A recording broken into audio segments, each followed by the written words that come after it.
Genius for life. Coconut smoothies coming at you.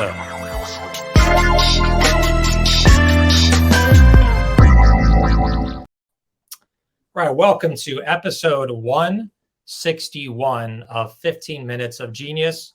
I'm your host, Alex Baer, CEO and co-founder. We had an early co-founder, so I always credit him, of Genius Juice.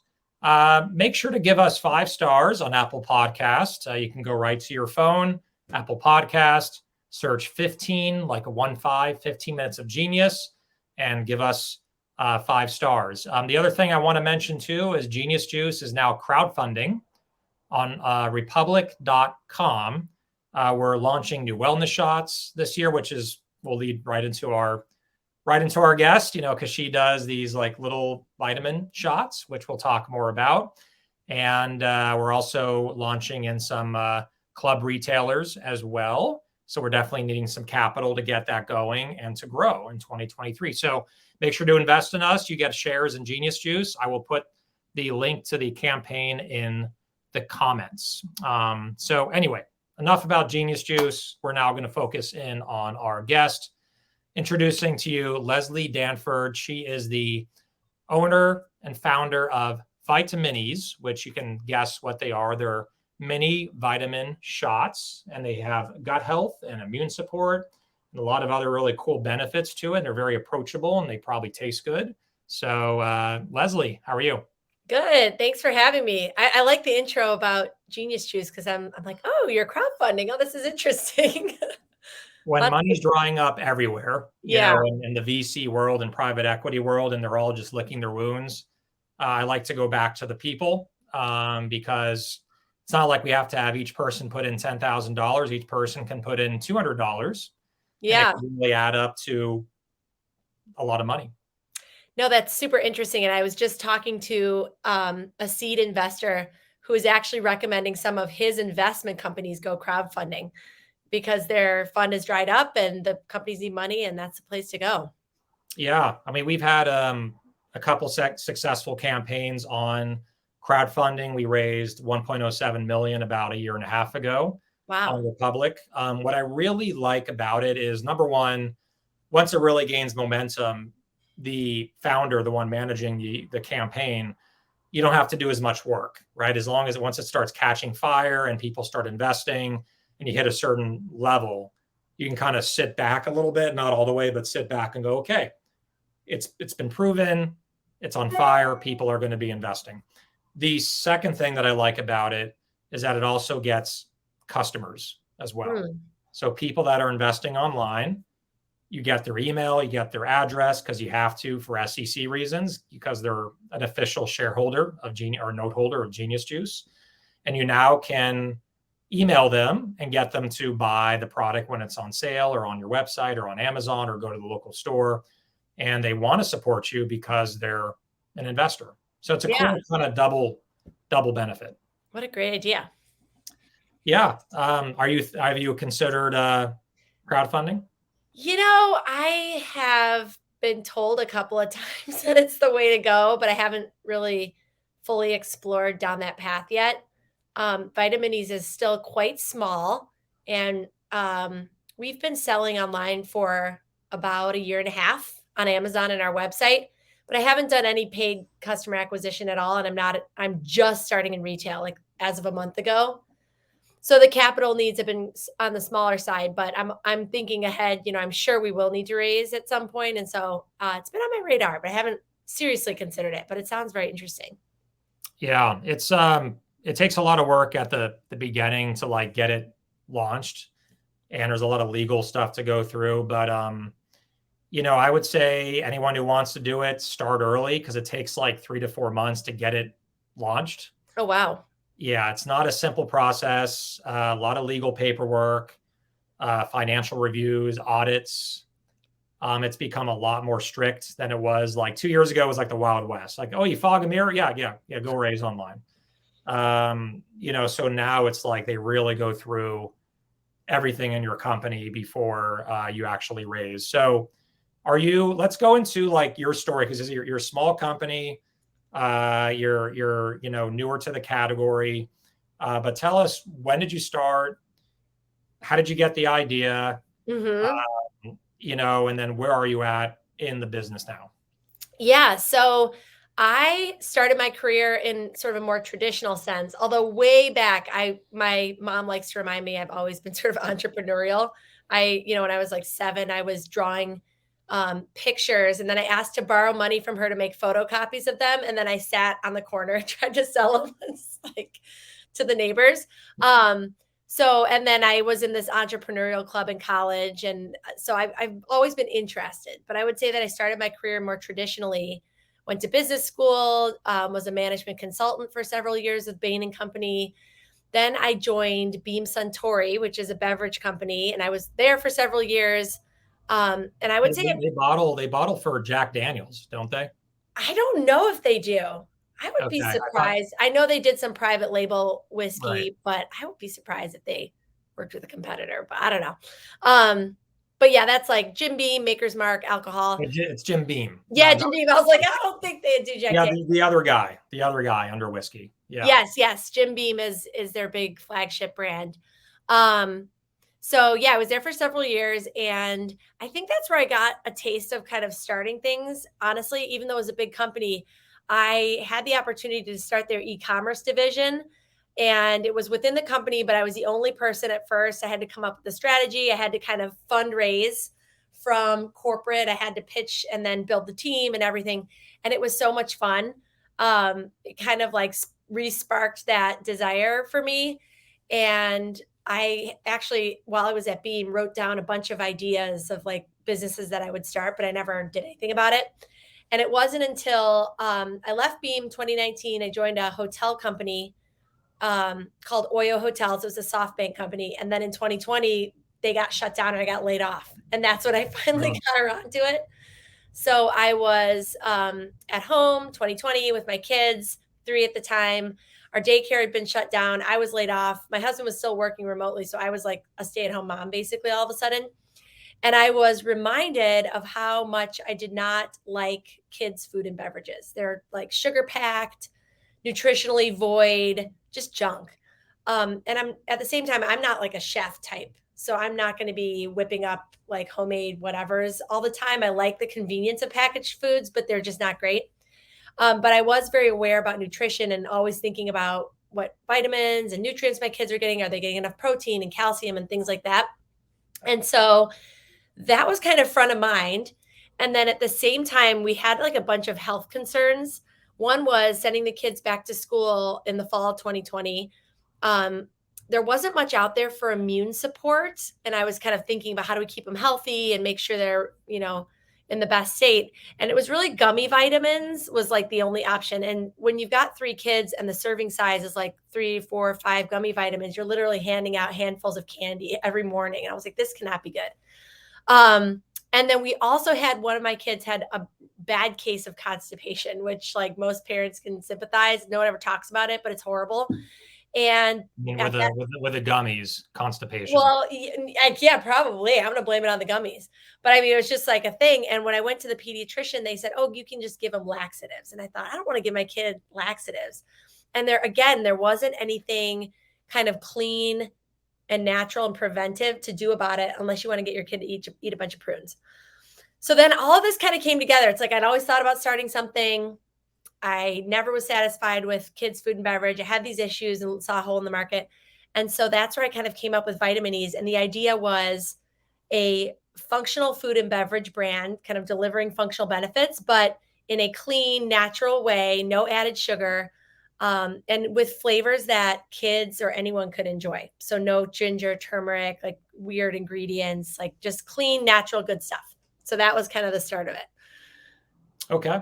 And then like with your product, it looks, and we'll show it here just as we're talking, but it looks like something that you would find like I see like drugstore, like CVS, I see Walgreens, I see kind of more convenience. I see like that's like healthier version of something that you can give to kids. Is Mm-hmm. that what you're besides online? Is that what your aim is, or do you want to like get it into like natural, or like where do you want to go with It's this? such a good question. So I think what you just described is like the dream. Like to me, I think the dream is I'm like next to the 5 hour energy or like, at Starbucks instead of getting a cake pop for your kid, there's Vitaminis. Like that's my dream is it's like this grab and go thing and all those convenience channels that you described. One thing I'm finding, so we've been online only until just last month. So we're very new to retail. And Very I'm new. just, yes. And I'm discovering that people really don't discover new brands everywhere. And so my thought is to start into retail where people are discovering these like discovery locations where you can build a brand and have the trial and get the learnings. And then down the road, expand into some of those more mainstream places. Like I don't go to drugstores very often, I must confess, because I'm doing a lot of that online. But if I did, I don't think I would be trying something new, or like browsing for new ideas. However, like at a Whole Foods, I would. So that's kind of my thought for now, but we'll see how it all plays out. And with the kids market, I'm just going to show another image here, a little closer in of this product with a nice kind of rustic wood behind it. What is, I guess, the kids market?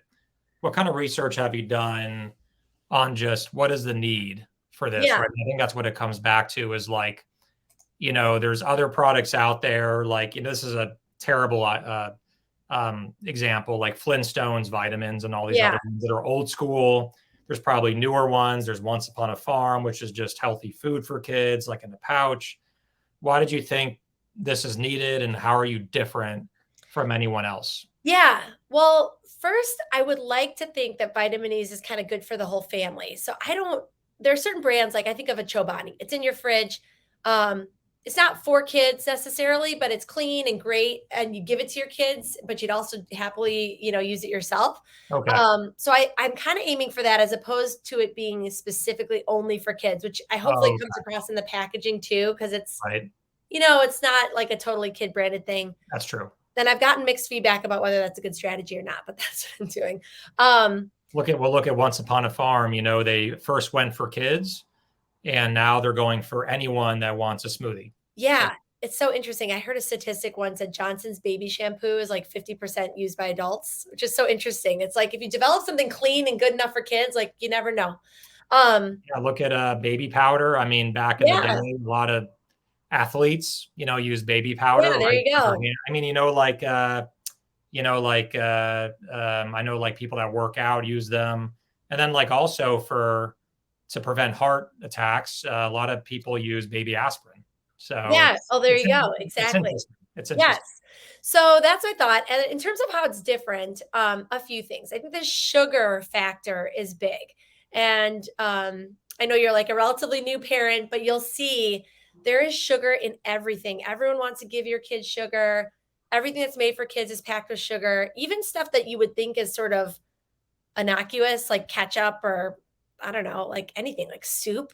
It's just Yeah, packed with sugar. So that is one thing I think is very different about Vitaminis. There's no added sugar. So if you think about a gummy vitamin, and actually our dentist now warns us away from gummy vitamins proactively. not good for Gummy your teeth. vitamin, yeah, it's like coating your teeth with candy and all that. That's something I think that's a need in the market is like people want to avoid it and parents want to avoid it. A lot of parents do. So that's one aspect. And then if you kind of shift the lens to be more about functional foods and beverages, so think about like something that's delivering a functional benefit, like athletic greens or vital proteins, or like functional shots like Suja or Vive.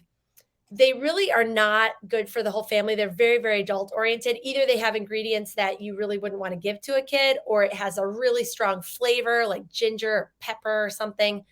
Um, so that's another thing is like if you don't want to give your kid a sugar bomb, but you want to give them these functional benefits, there's not like a good option there.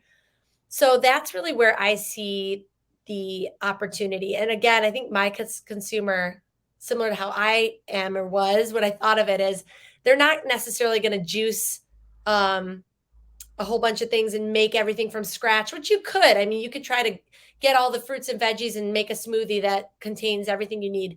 But this consumer is really time crunched, busy, doesn't enjoy that, whatever. They want that convenient solution, but they want to avoid the sugar, but still have all the benefits that their kid will still like. Yep, that makes perfect sense. So, how are things going so far? You are online. When did you actually launch the business? Yeah, 2020? so I had the idea in like December of 2020, the very, very end of 2020. And then first thing 2021, so 2 years ago now, around this time, I started actually engaging with formulators and scientists, and I started interviewing friends and family.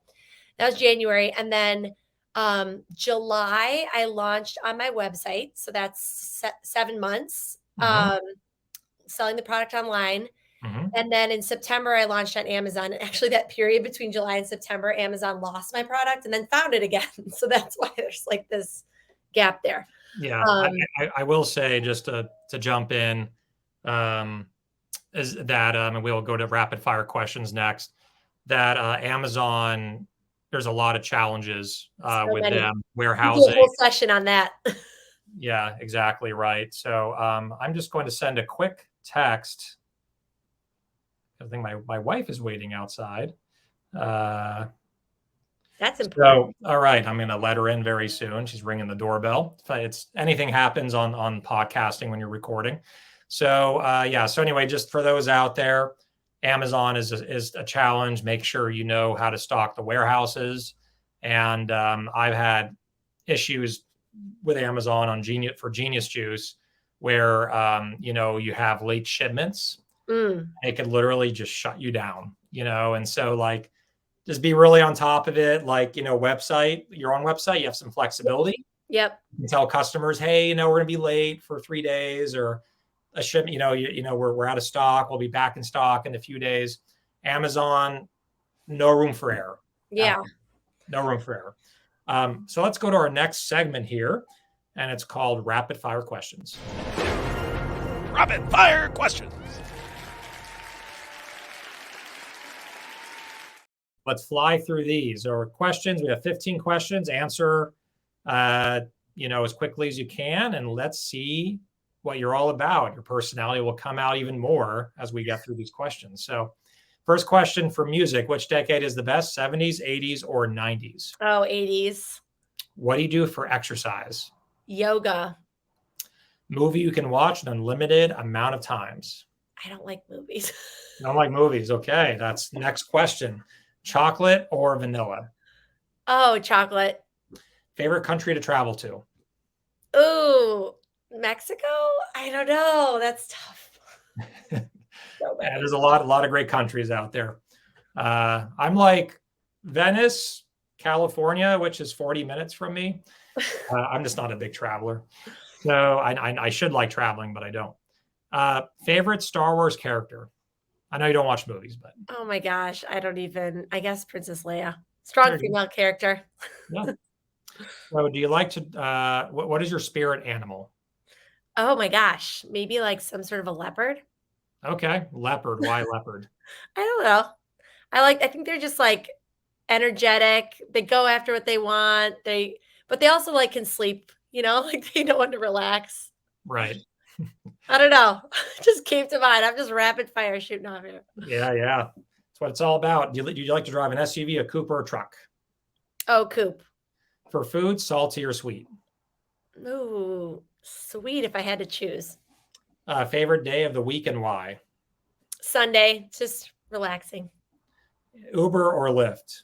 Uber, LeBron James, Michael Jordan, or Kobe Bryant? Michael Jordan. Terminator 1 or Terminator 2? I know you no movies. Next one. Sorry. Favorite food or drink? Favorite food or drink if you're stuck on a deserted island? You cannot say Genius Juice. You cannot say Vitaminis. Enchiladas. Enchiladas. There you go. They're widely available, growing from trees on islands. So that has been Rapid Fire Questions with Leslie Danford of Vitaminis. I also want to give a shout out to Lisa Wu. She is a wonderful, wonderful person. She is a friend of mine. She lives in the Mid-Atlantic. She calls it the DMV. And she connected me and Leslie. She's in the CPG space. She's passionate about it. She's done demos for us, demos for you, worked events. So for those that don't know her, reach out to her on LinkedIn, Lisa Wu. She's amazing. Awesome. Yeah. Well, thank you for having me. Go let your wife in. I feel bad. Yeah, I know. I texted her. She's like, it's all good. Like, 5 minutes is fine. Warm Anything there in under 5. California, at least. Here it's like 30 Yeah. degrees. Yeah, exactly. It's like 50 right now. It's been raining a lot. So yeah, thank you again for being on. Again, make sure to give us 5 stars on Apple Podcast. And if someone wants to go to your website, what is it? Vitaminisbrand.com. Vitaminisbrand.com. Perfect. Thank you, Leslie. And this has been 161 of 15 minutes of genius. Take care, everyone. Have a good night.